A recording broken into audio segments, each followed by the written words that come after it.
Thank you, Christina. Thank you, Willem. Now, let's shift our focus looking into the future. What is our game plan? What have we been working on? What's the progress that we have made? And what can you expect from Mercedes-Benz in these next coming years? That's what I would like to talk to you today about, together with Harold and Marcus. And it comes down really to 4 core messages. These are the takeaways from today. Number 1, we have this unique and iconic brand. It's a certain recipe that makes a Mercedes-Benz a Mercedes-Benz. And in this next phase of our transformation and evolution into the future, what we have done is we have taken this recipe and we have distilled it one more time to make Mercedes even more Mercedes. That's a segue into the second point. We're embarking on the biggest tech, innovation, and product launch offensive in the company's history. So it will be a very busy 3 years coming, with a refined recipe turning into product and turning into technology, class-leading technology. Even if we love cars, and it's a lot about cars, we spend a lot of time here in Sindelfingen, and we look at styling, and we test drive, and so on. Everybody in this room, and especially the audience that is in this room, knows you cannot have innovation strength if you don't have financial strength. So financial strength equals innovation strength. Financial strength equals return of capital to shareholders. That is why we will leave no stone unturned in the challenging macro and market environment that we're in to look at our complete business model and every single cost category, investment category, to make sure that we have the most efficient operations that we can have. Not the easy way out. Just cut your R&D spend and your CapEx spend. You can very, very, very quickly improve your short-term financial performance if you would do that. But Mercedes-Benz has always been a long-term thinking company. So we're not going to eat our seed.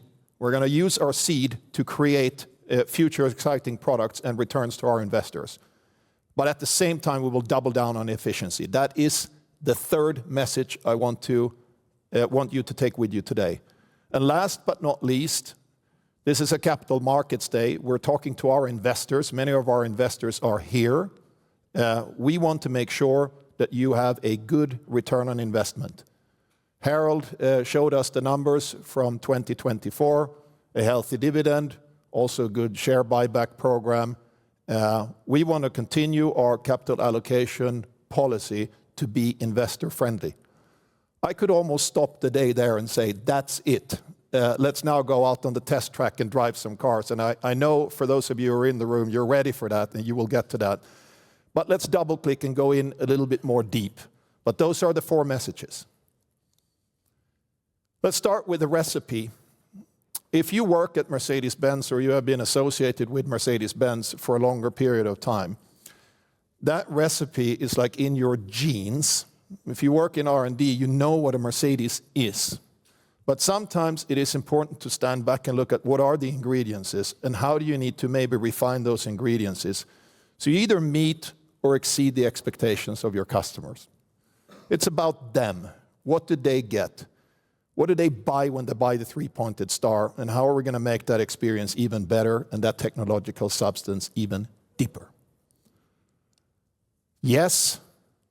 If you would wake me at 3 o'clock at night and say, what is this? Yes, of course, it's class-leading safety. It's the way it rides and drives, that comfort. Even if you're blindfolded, you know you're in a Mercedes. Of course, the quality, the longevity of the product, it's something that you buy to keep. Yeah, I think residual values on our classic cars are amongst the highest in the world, so we have many of those icons. When we talk about intelligence, it's not tech for the sake of tech, it's tech for the sake of you. We invented the assistance systems to make you more safe. Now it's about safety and convenience. We don't put a big screen into the cars just because it's a flashy screen. We're thinking about what's in it for you. What can you do with that? Is it entertainment? Is it actually working in the car? What is it? And a timeless elegance, a design carrying Mercedes-Benz into the future. Design doesn't stand still. There is a zeitgeist to modern luxury. You have to keep on reinventing it. And we will show you that today. For those of you who are part of the program, kind of the final event today will be a sneak preview of upcoming models in 26 and 27. I mentioned safety. Some people might not think about this when they purchase the car, because they purchase the car with the eyes. Oh, it looks beautiful, I want it. Absolutely latest when you start a family is when you look at this thing here. It's not about a box-ticking exercise. Yes, our engineers are proud that if they have the highest score of anybody in the class in 2024, in this case in Euro NCAP, fine, you take that little gold star, put it on your exam paper, and you feel good about yourself. But it's not the thing. In R&D at Mercedes, we say 1 star is enough, the Mercedes-Benz star. 75 plus years of refining this part of the recipe, having had over decades hundreds of accidents forensically investigated and translating it into engineering solutions that keeps you safe. This is a core value of the Mercedes-Benz brand, and I think one of the main reasons you should look at when you buy a car, that is Mercedes-Benz, and that recipe continues. I talked about the ride and drive. Yeah, here is a pre-production car of the new CLA, and it's like a calling card for a whole host of vehicles that are coming here in the next few years. The very first time I stepped into this car, and Marcus had driven it, the prototype, before he goes like, "Ola, I don't want to promise too much, but you're going to be excited," and all that and the other. My very first feeling was not thinking about the class-leading electric drivetrain or all the ADAS stuff and all of that. It was not my first thought. My very first thought was, I'm not sitting in a CLA, I'm actually sitting in a car that is 1 class up, a C-class. The ride and drive, the solidity of it, the performance of it, felt like a more adult car. That feeling of comfort, of safety, performance, yeah, if you want to take it to the track, yeah, maybe you can take a Mercedes to the track. I wouldn't advise you to do that. I would go to our friends in Affalterbach at AMG. That's where you get race technology for the road. But it is this feeling of effortlessness. Inside the car, anybody who has the privilege of sitting in the back of an S-Class, or even better, a Maybach S-Class, from time to time I do this. At the moment, my company car is an EQS SUV Maybach. It is so insanely quiet and serene that when I ride in the morning with my driver, I'm even tempted to strike up a conversation with him. But I don't want to waste the time, so I use it to do my emails and inform myself about what's going on. Here's an example where we have upped the game in the EQS. Yes, a very aerodynamically shaped car, class-leading aerodynamics, hence the best range in its class. But with the executive seating now in the EQS, you get almost the S-Class combustion feeling. On the digital side, MB.OS, and I don't want to steal your thunder, Marcus, I'll leave most of this to you, and I just want to say one thing. It's about you. It's not about the tech. It's about what the tech can do for you. I'll leave it at that. And then, with regard to styling, and we'll come back to this several times today, we are readying the next generation of styling. For those of you who will see the presentation, you will see it. But there needs to be a level of timelessness to it, so that when you look back 20, 30, 40 years later and you see it, of course cars will look different in the future, but you look back and you go, the proportions are right, the lines are right, it just feels right. Even if you know nothing about cars, subliminally, it needs to feel right. So that's the recipe. But the recipe is not just the product. I'm the first to admit that we are a product-centric company. Quite often you talk to consultants, you need to be customer-centric. Yeah. Yes, you are customer-centric, but we come in our DNA from the product side and then to the customer. But we're working very intensively on the customer side as well. Today we're in a building that we call the Center of Excellence. If you know the name Raimund Dornborg, and sorry Raimund for outing you now in front of a very large audience here in the world. If you know this name within the Mercedes-Benz family, you know you've made it. Raimund is the guy who runs this place. This is the place for the very best Mercedes customers. They come here and they spend hours here looking at options from our manufacture. And for those of you who saw the presentation of AMG yesterday, you saw that we're kind of increasing the level of manufacture content in our vehicles on the upper end. We are making that also a strategic imperative. In a building only 5 minutes away from here, we have more or less cleared a whole part of the factory and turned it into a manufacture production. Yes, it's craftsmanship. Yes, it's expensive. But yes, if you buy a tailor-made suit on Savile Row, you expect to pay maybe a little bit more than if you buy a pret-à-porter in one of the department stores. And that is what manufacture is all about. So we will continue to build the individualization for Mercedes-Benz customers, not just here, but also make it more available and more convenient for customers around the world to tap into it. Speaking of customers, we have the product, we have the individualization of product. What about the other touch points? Maybe I should have shown a picture of our service network around the world. There is no premium luxury brand that has a broader and stronger service network than Mercedes-Benz around the world. It's actually one of our assets, and it's also an asset in the intense competition with new entrants into the market. And yes, the service level of spare parts is extremely high at Mercedes-Benz. Usually you don't have to wait. If you have to wait, I'm sure the customer says, hello, I'm waiting, and we will respond quickly to it. So all of those mechanisms in the background, the ingredients is for successful automotive company. They're relevant, and we're working on them. But we're also trying to improve every single touch point vis-a-vis the customer to make the experience for the customer even better. On the left-hand side, you see an example of an almost insane Mercedes showroom invested by one of our private investors that says, I believe in this brand. I've seen what you have in the product portfolio. I'm going to put $100 million plus into a facility that is almost like a place for pilgrimage for Mercedes fans. The digital side, little anecdote from the past. Some years ago, my dad or my parents who live in Sweden said, want to buy a Mercedes? Yes, they drive Mercedes. And I said, let me help you configure the car. In this case, it was an E-Class. And I sat down with my dad to configure the car. I pretended with him as if I had everything under control, but it felt a little bit like I needed a PhD degree to understand all the combinations that I could configure. Good thought, execution maybe not perfect. The marketing and sales team has spent a tremendous amount of time to make the digital journey not only seamless into the physical journey, but much more convenient, much more easier to access. And yes, you can even buy a car online. Most people don't do that because it's a very big purchase, but you can do it if you want to. So the digital side of it is also important. We will continue to invest in the digital customer experience.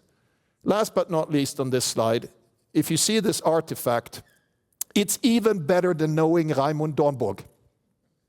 If you get it in this Silver Arrows program that we're launching this year, starting here in Germany and then going into different markets. If you have this artifact, you are actually recognized as one of the best customers in the Mercedes-Benz family. Asterisk, you will have to spend quite a bit of money to get one. But it's not about the money, it's about being part of a family.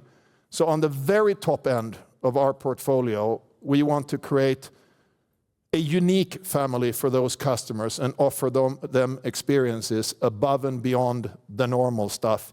A little bit money can't buy type of things as well, and access to information and other things that you just don't get as a normal person. A talked about this launch program. Okay, so what is it? Yeah, what is coming? Where are the cars? Yeah, we have a very good product portfolio now. I think we have more than 40 different models. Many of them are new. They're very successful. The new E-Class is really cleaning house, Marcus. But now it's like we're going to reskin the whole portfolio here in the next 3 years and into 2028 as well. But the period starting middle of this year to end of 27 is going to be particularly intense. I mentioned styling.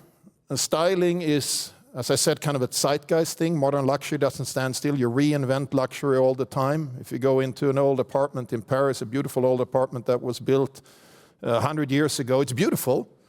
But if you would build it today, it would not look the same.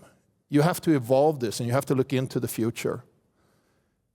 And starting next year in 2026, we're going to kind of enter the next era of the design language. What has guided us here? When I was a kid, I grew up in Malmö in the south of Sweden. Most families back then, let's say in the 70s, maybe early 80s, they drove Volvo or Saab. If there was somebody in the neighborhood that had a Mercedes, and maybe that was a little bit more unusual there than if I had grown up here in Germany, I guarantee you that every single kid on the street knew who that was.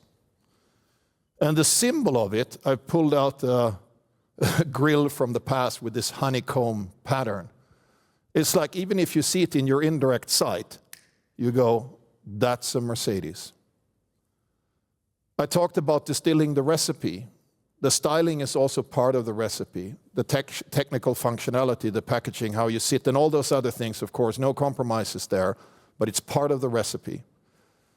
So it's almost like we have done a soul search and go back into what is the Mercedes soul, design-wise, but carry that into the future. And that will start in 2026 and be the design gradually for all models of Mercedes-Benz, regardless if they are BEVs or ICE vehicles. So let's talk about the vehicles. Of course, I cannot in this public domain show what's behind the curtain here on every one of them. But look at this picture. You know, we sort our world when we think about how our portfolio is built up. Top end, yeah, the AMGs, the Maybachs, the Gs, the S-Class, the GLS, that kind of family. Core, where we have the E-Class and the C-Class and the GLCs and the GLE. And entry, the new MMA market architecture, where the CLA is, where the GLA is, GLB, and so on. I don't know if I've even counted, but it's probably more than 25 items on this list. For the investor, you can see that most of those are actually sitting on the top end. Some of them are, of course, derivatives of core models that AMG does. That's what they do. Some of them are unique AMG models. In the core side, and I think this is crucially important, especially for the BEV take rate that we expect to start growing once we have broadened our portfolio, launched this family. The CLA itself today is actually a niche vehicle in our sales. What about why all the fuss? It's because it starts. It's kind of the first domino that falls in a whole host of cars. But you can also see here, and this is something that we told you more than a year ago, decided at the end of 2023, as we could see that transformation is going to take longer.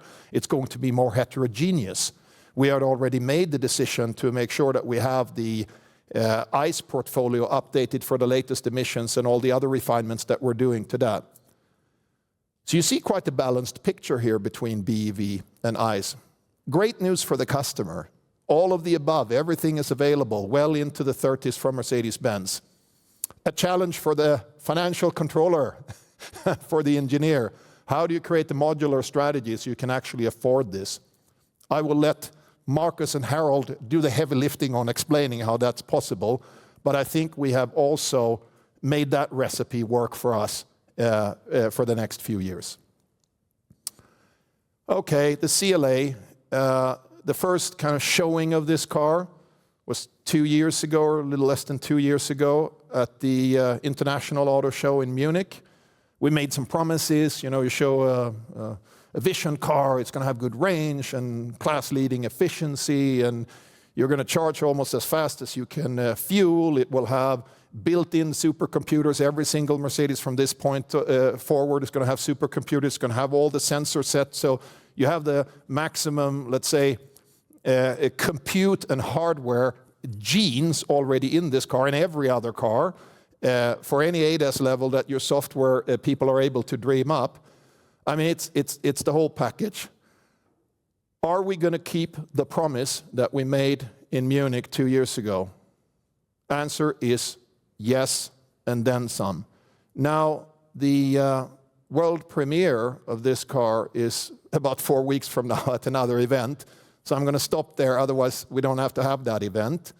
And then we want to launch it by the summer. And you should not take out victory before you have finished the game. So pressure on you, Marcus, and the team to now, I don't know, climb the Hillary steps and get up onto the summit and make sure that we finish the work, so we enter with a high-quality Mercedes product. But it's in the making. But more important is actually this car. So I would suggest that you show up in Munich again this year, because this car is just behind that car. This is the first car on the so-called MB.EA architecture. It is the all-new electric GLC. And yes, that will be the main show. Spoiler alert, come people, you can't stop me. I'm live on stage. It will be in Munich, and we will show you what that MB.EA family is going to look like. And needless to say, if this car has pretty good technical stats, that car is also going to have pretty good technical stats. And here's where the modular strategy also comes into play. That what we really have done is we have developed 2 platforms. One is a powertrain platform, and the other one is an operating system platform. And when you have those platforms, I'm going to call them technology platforms, you can then apply them to different vehicles, and they go across many vehicles.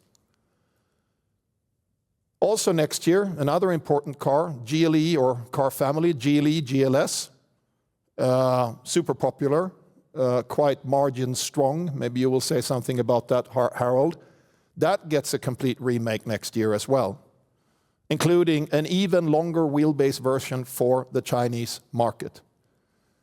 And it would be a bit strange, right, if you launch all this space-age tech in the BEVs, but you would leave kind of the ICE doing their thing. You can't do that. So you take the tech from this and you put it into this.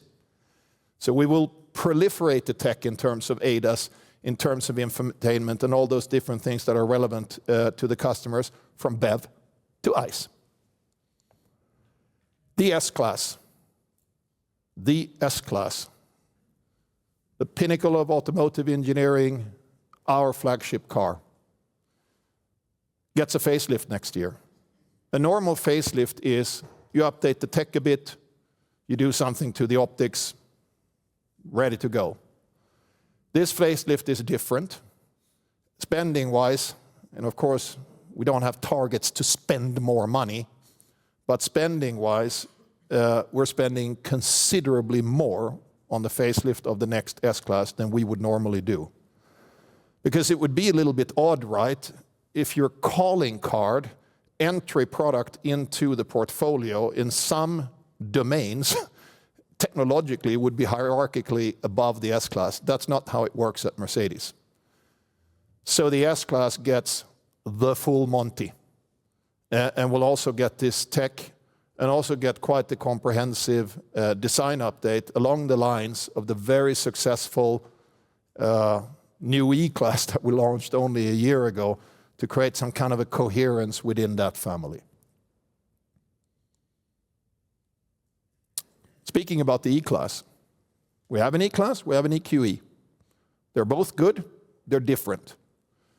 The new combustion E-Class is, in most markets, class leading. China really hit the spot. Last time I was in China, I talked to our head of digital development there. I was driving some of the ADAS functions, I was looking at the automated parking, and I was looking at the latest version of our integrated AMAP navigation. I said, "Wow, that's really, really, really good. I would kind of like to have that in Germany." Obviously, you know, we have different providers around the world. One of the reasons why we teamed up with Google now for this generation and so on.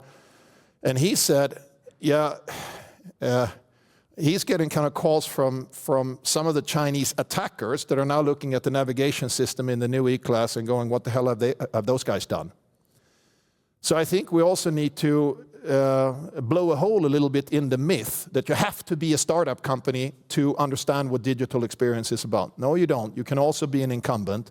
And it's absolutely our ambition to be at the forefront of digital experience in any market. And the toughest market is the Chinese market. Now we have that E-Class, we have the EQE. But in 2027, we're going to launch the new electric E-Class. And it will be in every dimension as good or better than the combustion E-Class. No compromise. As good or better than the combustion E-Class. No compromise on size, seating, anything like that. Of course, again, tech galore in terms of e-drivetrain and all that. You can take that more or less for granted. But it will represent something totally different for us in that segment in about 2 years from now. Yes, you will see a design model of that later this afternoon if you're part of the group that is here in the room. Tech. I'm not going to give your presentation, Marcus. MB.OS, we're in the driver's seat. We're the architects. Marcus will do the rest. ADAS, we invented it, 30 years ago. We want to stay on the forefront. For those of you who are lucky drivers of an S-Class or an EQS in Germany, actually taking it to 95 kilometers an hour, even though you can drive in some places 200 kilometers an hour on the German autobahns. But now this is really starting to work. You put yourself in the right lane and you literally have time for yourself and you trot along at 95 kilometers an hour, which is decent, while maybe you're doing something else. Maybe you want to make a call and concentrate on the call. Maybe you want to check your text messages, whatever it is what you want to do. It's really starting to come together. And yes, but Marco will dive into it.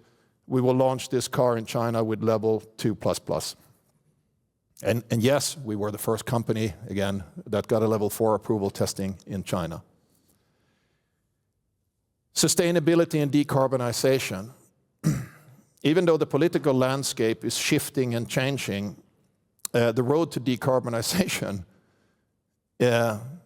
is something that we must do as a world, as an industry, and as a company. We define that through our ambition that by the end of the next decade, we want to be net carbon neutral. And yes, of course, it's about the electric car, but it's not just about the product. It's about the supply chain, our own operations, obviously the product, but also the product in use. In every one of those verticals, we are making progress and will diligently continue to drive towards that goal, even though the EV take rate obviously is not a straight line, it will just happen automatically. It maybe takes a little bit longer, but we're on that journey. So it's not a surprise that our goal is to comply with CO2 regulations, also here in Europe. Harold, you mentioned a little bit potential burden in 2025. So if you dissect the numbers of Mercedes-Benz cars, clearly we met the target in 2024. That was a foregone conclusion. In 2025, Harold suggested it could be a challenge. Why is it a challenge? Because we have a hugely successful van division, and if you register a van as a passenger car in Europe, it counts against your passenger car fleet. If you have seen a van, it's a very big boxy thing. Usually more people ride in it, so per person, probably the CO2 footprint is lower, but in the calculation per car, it's higher. That is a segment that is not yet on the level of electrification compared to passenger cars. With the Van EA starting next year, we're going to try to make a dent there, but that alone, I would say, burdens our average on the passenger cars by maybe up to 10 grams. It depends on how many we sell. Without that, solving that math problem given by the teacher would be a hell of a lot easier, and maybe the regulator did not think in that fine granularity when the regulation was written. So be it. I think the best way to negotiate, let's say, the coming period is to do this in a thoughtful way. Through our Smart joint venture together with Geely, actually we were already in a pool. Yeah, they own Volvo and Polestar. That pool is now Volvo, Polestar and Smart. We're in it. So we can take advantage of that at a lower cost than if penalties would have to be paid. I think that's a rational economical decision. But I want to make clear what our intent is. Once we have launched all these products, which happens here through the next 24, 30, 36 months, we want to run up our EV share and naturally be compliant. That is our goal. Again, Marcus, you will talk about these drivetrains, and we have them both, next gen, all bells and whistles, e-drivetrain, but also completely refreshed combustion portfolio starting next year. Flexibility. All the plants are more or less flexible already. Thank goodness we did that. That's one of the benefits from the first kind of generation, first chapter of transformation. But it's also about the product. Why should the customer expect something less in either category, BEV or ICE? So guiding principle, back to you, Marcus, a guiding principle would be everything that you have learned as a customer, that you've learned to appreciate. Let's make sure that we protect that appreciation in every vehicle that we put on the road from this point forward, including the BEVs. Factories are flexible, but supply chain management is also going to be unbelievably important because, you know, one level down or one level up in the upstream, you have to manage the percentages between the ICE drivetrains and the EV drivetrains, even if your assembly plant can build both. If you are an incumbent and established manufacturer, that is a challenge that everybody has.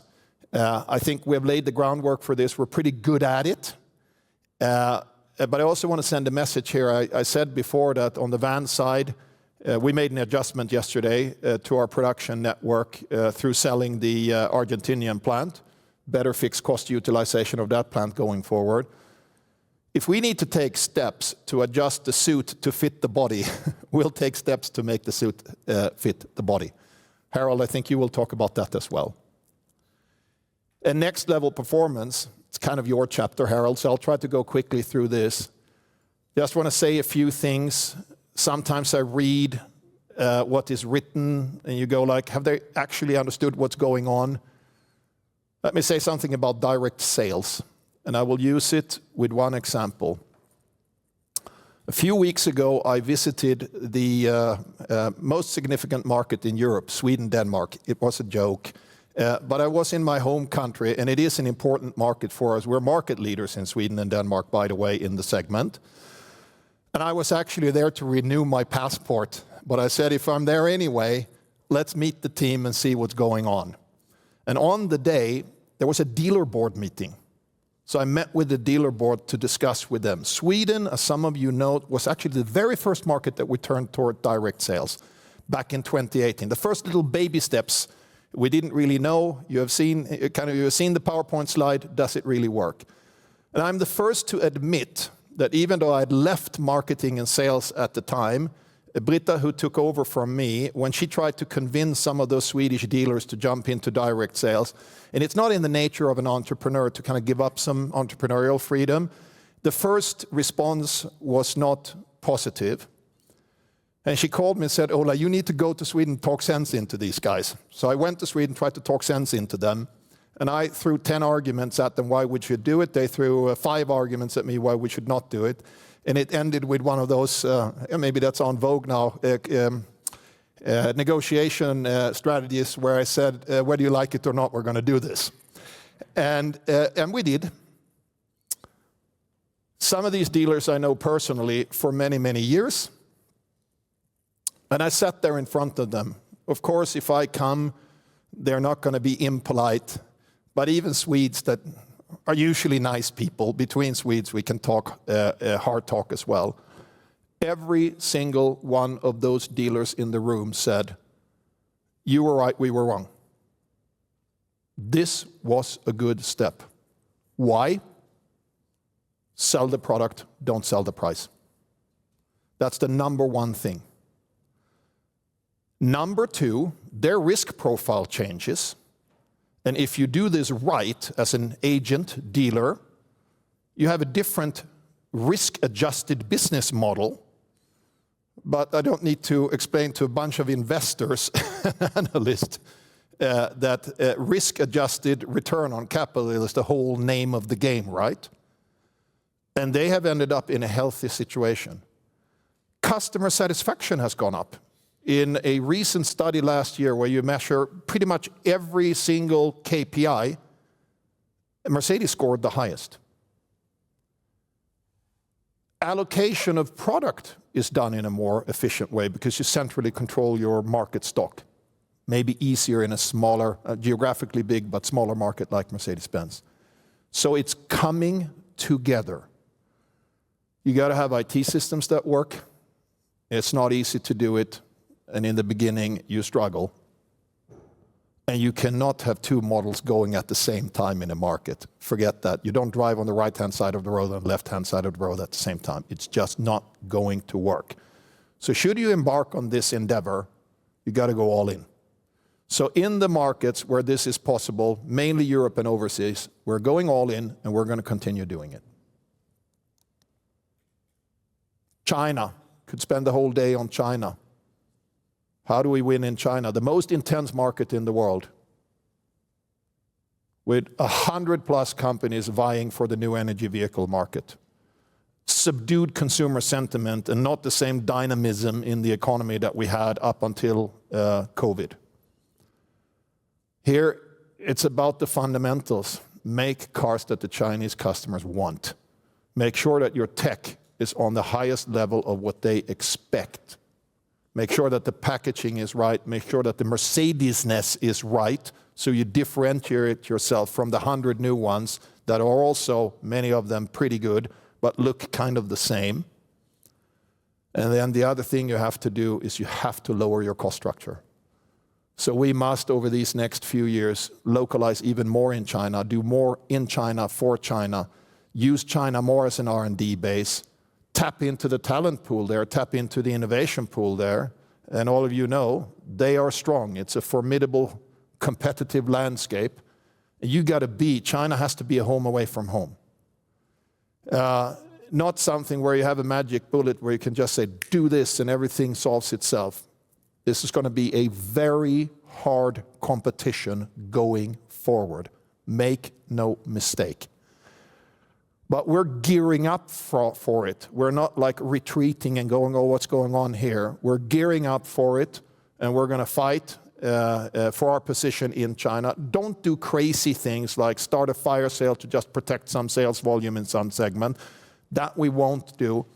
But we will spend a tremendous amount of our time and resources to, on the one hand, defend, but also build the China position in the next 5 years. Cost, Harold, I'll leave it to you, but no stone unturned. Culture. I've been in this company for 32 years now. Is the culture the same today as it was in 1993? I would argue the answer to that is no. It has evolved significantly. There are some core traits that are the same, that maybe even come from our founding fathers. But when you question yourself and you do an inventory of yourself, We tend to spend, of course, 99.9% looking at the technical inventory and talking about technical solutions or how we're going to get the cost down. But you must also take time to do an inventory of your culture and ask yourself, do you have the fighting spirit to take on those new competitors, yes or no? Or are you too complacent just because you have had decades or 100 years plus of success? And it's very easy to fall into that trap. It's very easy to fall into the big company trap, yes, but. So a work stream that is equally important in next level performance is to do this inventory. And part of the way we're going to do this is not that I'm going to sit at home in the evening and write a manifesto and then come back to the company and tell the board first, listen, colleagues, this is what we need to do. Even though I have ideas of how I think we need to act and what fighting spirit is all about. And I believe I have that intrinsically in me. We're also going to let champions on all levels in the company rise and provide input. So if you call this like a soft work stream in the next level performance, maybe it is, but probably it's not. Because if we can change the culture, refine the culture to become even more performance-oriented, have the battle awareness. Yeah? The jungle is changing, survival of the fittest. It's not the biggest animal that survives. It is the one that is most able to adapt that survives. And when new animals come into that jungle, we have to adapt. So I think we have this insight. Turning a 160,000 people company completely around overnight is not the way it works, but we're going to work on this as well. And if we do it well, the new refined recipe of Mercedes-Benz, the new distilled version of it will be more attractive to our customers. We will launch a host of products that we believe will also drive growth. Through discipline, we can uphold financial resilience.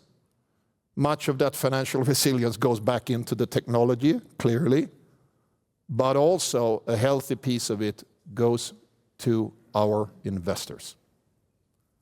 Thank you very much, and I think I'm going to hand over to Marcus to give us more detail on the technical side.